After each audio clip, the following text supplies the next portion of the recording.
Hello and welcome to my YouTube channel. In today's tutorial I'll be looking at the opening of Einaudi's I Giorni. So anyone wanting to learn this piece, this might be a good introduction.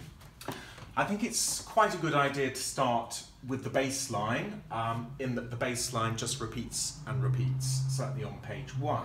So it's a 4-bar pattern, you just play it again and again, so it's a really good place to start.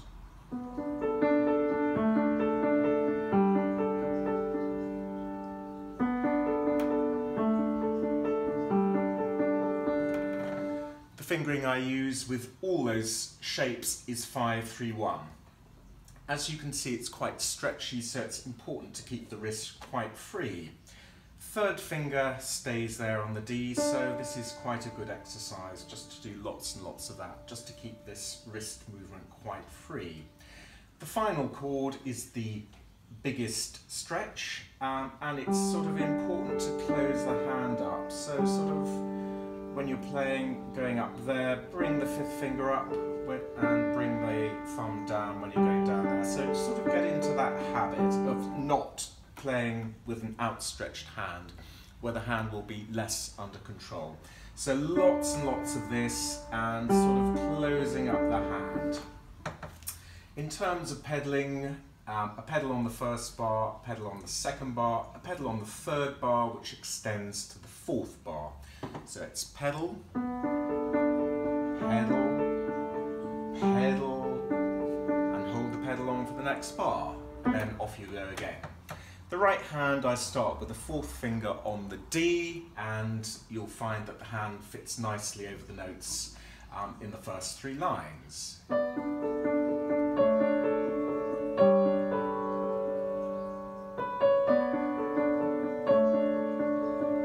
So on line 3, the hand moves up, so move your 2nd finger to a D.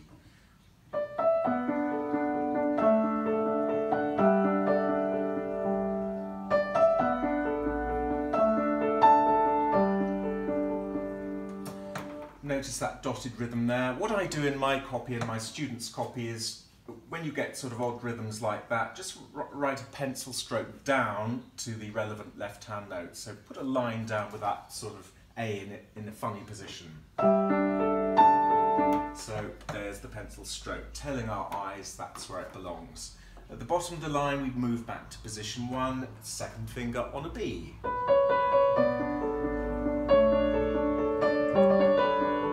So on, so forth. 2nd line of page 2, the left hand goes down the octave, but it's the same pattern, minus a few notes. So instead of going that repetition, we just stop on the A, then stop on the A, and then we do that. And then the 4th bar is filled in with the notes from the previous chord.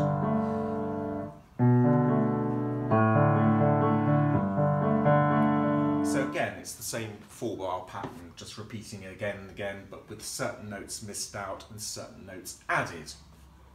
The right hand does this rather funny thing of leaping an octave.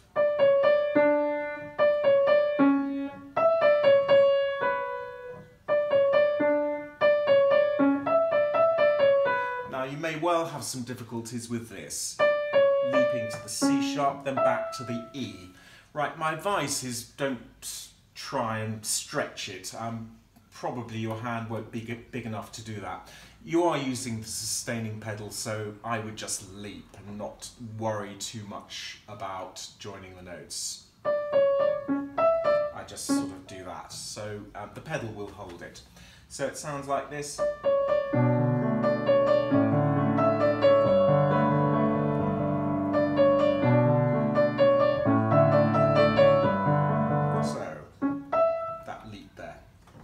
Don't worry too much about that. Then we have an echo, and then middle of page 2 we go on to a different pattern.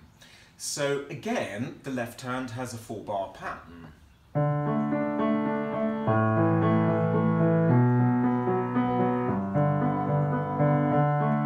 So then we go off again. So another 4-bar pattern.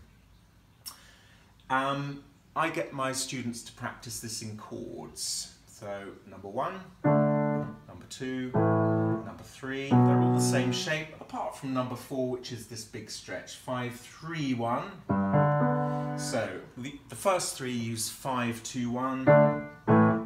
Last one, 5, 3, 1.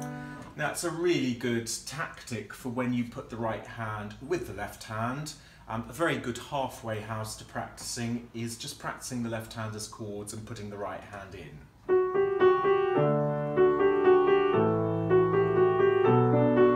Now this big chord, just kind of spread it.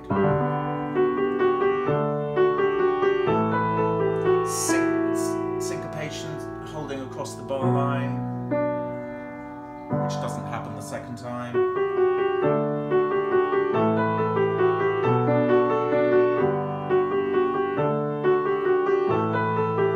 Then on the beat. Okay, so once you've mastered that, then get on to the business of playing all the notes.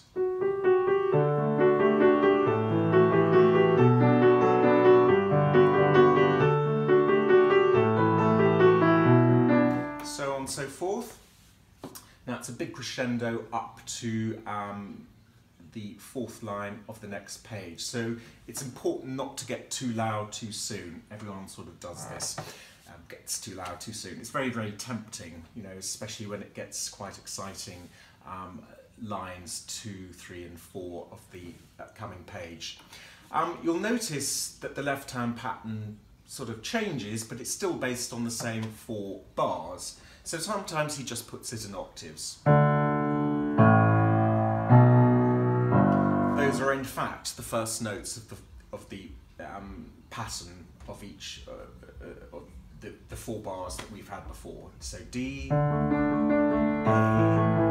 B, G. So here we just have it in octaves. D, A, B, G. And then we sort of get some rather interesting figuration in the right hand on page 3.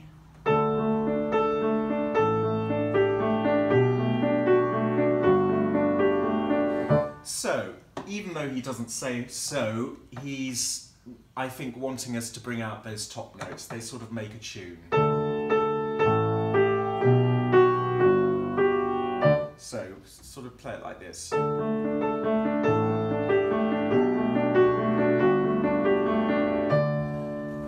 Okay, and then things get really rather busy as we get on to the next 2 lines. So, particularly line 4.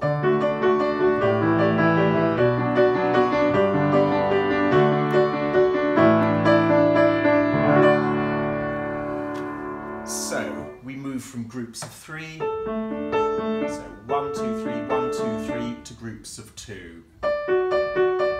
1, 2, 1, 2, 1, 2, so watch out for that. You've got to keep quite on the ball in this page.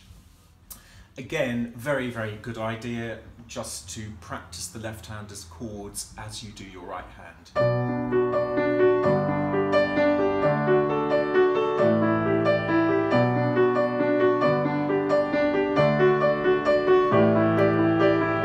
And when you've mastered that, then put the left hand back in as it's written. Hope this tutorial has been of help. It's a really, really wonderful piece. Ludovico Einaudi writes beautifully for the piano. He's a wonderful pianist himself. Look him up on YouTube. There are lots of videos of him playing his own music. He writes extremely well for the piano, and I think that the fact he's a pianist himself sort of enables him to write so beautifully for the piano. This really is his most famous piece, and it's a great introduction to his piano music. So really, really enjoy it. It's absolutely beautiful, sounds beautiful, and it's really physically lovely to play. Good luck with it all. Thank you.